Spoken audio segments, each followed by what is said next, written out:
పిరమిడ్ల గురించి ఎప్పుడు మనం విన్నా భలే ఇంట్రెస్టింగ్గా ఉంటుంది కదా. అందుకే ఈ రోజు నేను ఒక ఇంట్రెస్టింగ్ టాపిక్తో మీ ముందుకు వచ్చాను. పిరమిడ్ల నుంచి వేల సంవత్సరాల పురాతన శవాల మమ్మీని సైంటిస్టులు బయటకు తీసిన సంగతి గురించి. ఈ మమ్మీలు చాలా జాగ్రత్తగా దాచిపెట్టారు. అయితే ఇందులో అస్థిపంజరం మాత్రమే మిగిలింది. శరీరం అంతా డీకంపోజ్డ్ అయిపోయింది. మనిషి శరీరం వేల సంవత్సరాలు చెడిపోకుండా ఎలా ఉండగలదు? ఇప్పుడు స్క్రీన్ని ఒకసారి చూడండి. ప్రశాంతంగా పడుకున్న ఒక మనిషి ముఖం కనిపిస్తుంది. బాగా అబ్జర్వ్ చేస్తే చిన్న గడ్డం, టోపీ కింద నుంచి చెవుల పక్కగా కొంచెం జుట్టు కనిపిస్తుంది. ఇది కూడా ఒక మమ్మీనే. ఇప్పుడే మనం అనుకున్నాం కదా, మమ్మీ శరీరం మొత్తం డీకంపోజ్ అయిపోయిందని. కానీ చిన్నగా పెరిగిన గడ్డం, కొంచెం జుట్టుతో ఈయన ముఖం మాత్రం సేఫ్గా ఎలా ఉంది? ఈయన అసలు పేరు నాకు కూడా తెలీదు, కానీ ఇతన్ని టాలెంట్ మా అన్నారు. ఈయన 2400 సంవత్సరానికి చెందిన వ్యక్తిగా చెప్పగలను. అసలు ఈ టాలెంట్ మా ఎవరు? 2400 సంవత్సరాల క్రితం నుంచి ఈయన శరీరం ఎలా సేఫ్గా ఉండగలిగింది అనేది చూద్దాం పదండి. ఫస్ట్ మనం 2016వ సంవత్సరం నుంచి మొదలు పెడదాం. బడానీ జాన్సన్ అనే ఒక విదేశీ మహిళ ఉండేది. ఆమె చిన్నప్పుడు ఆమె తండ్రి ఎక్కడ తిరిగినా అతని చేతుల్లో బ్లూ లిక్విడ్లో కట్ చేసిన కాలు ఉన్న ఒక గ్లాస్ జార్ ఉండేది. ఆయన చనిపోయిన తర్వాత బ్లూ లిక్విడ్ గ్లాస్ జార్తో సహా ఆయన వస్తువులన్నీ బడానీ జాన్సన్ దగ్గరకు వచ్చాయి. 2016లో ఒక మ్యూజియం ఈ కాలు గురించి వెతుకుతూ ఆమె దగ్గరికి వచ్చింది. అప్పుడు బడానీకి తెలిసింది ఏంటంటే అది 2400 సంవత్సరాల క్రితం బ్రతికి ఉన్న ఒక అతని శరీర భాగమని. ఇదంతా అన్ని సౌకర్యాలు కలిగి ఉన్న డెన్మార్క్ దేశంలో జరిగింది.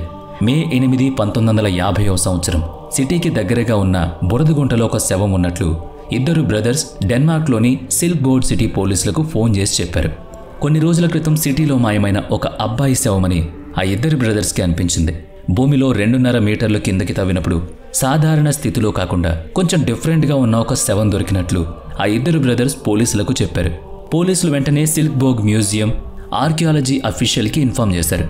ఆర్కియాలజీ డిపార్ట్మెంట్ అఫీషియల్స్ ఆ బాడీని చూసి ఇదివరకు ఇలాంటి బాడీ దొరికినా ఇది ఇప్పటి వరకు డెన్మార్క్లో దొరికిన చాలా పురాతనమైన బాడీ అని గుర్తించారు. మొట్టమొదటిసారి అసలు డీకంపోజ్ కాకుండా ఫ్రెష్గా సేఫ్గా ఉండడం ఆశ్చర్యకరమని అన్నారు. ఆ బాడీని 2400 సంవత్సరాలకి ముందు కప్పిపెట్టినట్లు, అందులో ఏ అవయవం కూడా దెబ్బతినకుండా చాలా సేఫ్గా ఉన్నట్టు ల్యాబ్లో టెస్ట్ చేసి మరీ చెప్పుకొచ్చారు. నెత్తి మీద జుట్టు, ముఖంలో ఎటువంటి మార్పు లేకుండా మెదడు, పొట్టలోని మిగిలిన పార్ట్లు అన్నీ చాలా సేఫ్గా ఉండడం గమనించారు. సాఫ్ట్ కోల్ ఉన్నటువంటి బురద లాంటి ప్రదేశంలో ఆ బాడీ దొరికింది. అలాంటి ప్రదేశాన్ని ఇంగ్లీష్లో పీట్ బ్యాగ్ అంటారు. వేల సంవత్సరాలు మట్టిలో కప్పబడిన ఆకులు, చెత్త చెదారం పాడైపోయి ఉన్నదాన్ని ఇంగ్లీష్లో పీట్ అంటారు. బాగ్ అంటే బురద లాంటి ప్రదేశం. పీట్ బాగ్ ఎక్కడుంటుందో అక్కడ ప్రత్యేకమైన ఒక మాస్ ఉంటుంది. అందులో నుంచి యాసిడ్ ప్రొడ్యూస్ అవుతుంది.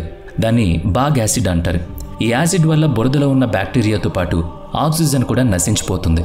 అందువల్ల ఇలాంటి ప్రదేశంలో ఉన్న డెడ్ బాడీస్ వేల సంవత్సరాలు పాడవకుండా ఉంటాయి. ఆ రోజు దొరికిన ఆ డెడ్ బాడీ కూడా అలాంటి పరిస్థితుల్లోనే ఉంది. అక్కడికి దగ్గరగా ఉన్న ఒక విలేజ్ పేరు టోలెంట్. అందుకనే ఆ డెడ్ బాడీకి టాలెంట్ అని నామకరణం చేశారు. మిస్ర్లో దొరికిన మమ్మీలో లాగే ఈ డెడ్ బాడీ వలన కూడా చాలా విషయాలు తెలిసాయి. ఆ మమ్మీ యొక్క హైట్ సుమారుగా 5.5 feet. తలపై టోపీ, పొట్ట మీద బెల్ట్ చూసి ఆయన్ను బట్టలతో పాటు పూడ్చిపెట్టారని తెలుసుకున్నారు. ఆయన మెడకు ఉన్న తాడు వలన ఆయన హత్య చేయబడ్డాడేమో, లేదా ఆయనకు విధించిన శిక్ష కావచ్చు అనుకున్నారు. రోమన్ సామ్రాజ్య స్థాపనకు ముందు యూరోప్ చరిత్రలో జరిగిన దానికి ఆధారాలు సైంటిస్టుల దగ్గర కానీ హిస్టీరియన్స్ దగ్గర కానీ లేవు. ఆ బాడీని చాలా చక్కగా పడుకున్న పొజిషన్లో పూడ్చిపెట్టినట్లు తెలుసుకున్నారు. అందువల్ల ఈయన ఏదో ప్రమాదం జరిగిపోయి ఉండొచ్చు, కానీ మనుషులు అసహించుకునే నేరస్తుడు మాత్రం కాదు అని నిర్ధారించారు. నేను మొదట్లో చెప్పినట్లు అప్పటి మనుషులు ఏం తినేవాళ్ళు అనే విషయంలో మన హిస్టారియన్స్, సైంటిస్టులు కేవలం కొన్ని అనుమానాలు మాత్రమే చెప్పారు. కానీ 2400 సంవత్సరాల క్రితం చనిపోయిన టోలెంట్ మ్యాన్ పొట్ట కోసి చూస్తే ఆయన ఆఖరుగా 13 రకాల ధాన్యాలతో చేసిన హల్వా తిన్నట్లుగా సైంటిస్టులు తెలిపారు. ఆయన చనిపోయినప్పుడు ఆయన వయస్సు 35 నుంచి 40 సంవత్సరాలు ఉంటుందని, చనిపోవడానికి 6 నెలల ముందు నుంచి సుమారుగా 30 కిలోమీటర్లు నడిచినట్లుగా తెలుసుకున్నారు. అప్పటి సైంటిస్టుల దగ్గర అడ్వాన్స్డ్ టెక్నాలజీ లేకపోవడంతో ఆయన తలను మాత్రం వేరు చేసి ప్రిజర్వ్ చేశారు. మిగిలిన శరీరాన్ని ముక్కలుగా చేసి వేరువేరు ల్యాబ్స్కి టెస్టుల కోసం పంపించారు. అయితే ఆయన శరీర భాగాన్ని తిరిగి అతికించాలని 2015లో అనుకున్నారు. కానీ అందులో ఒక కాలు కనిపించలేదు.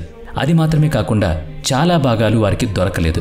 అందువల్ల డెన్మార్క్ సిల్క్ బోర్గ్ మ్యూజియంలో టాలెంట్ మెన్ శరీరంలో కేవలం తల మాత్రమే ఒరిజినల్. మిగిలిన శరీర భాగమంతా ఆర్టిఫిషియల్గా తయారు చేసింది. 2023 వరకు డెన్మార్క్ ఐలాండ్లో ఇలాంటి డెడ్ బాడీస్ దొరికాయి. వాటి వలన ఆధునిక మానవుని గురించి చాలా విషయాలు బయటపడ్డాయి.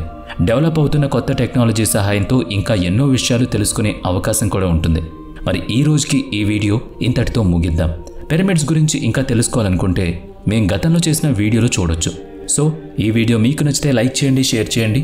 ఇప్పటి వరకు మన ఛానల్ని సబ్స్క్రైబ్ చేసుకున్నట్లయితే ఇప్పుడే సబ్స్క్రైబ్ చేసుకుని పక్కనే ఉన్న బెల్ ఐకాన్పై క్లిక్ చేయండి.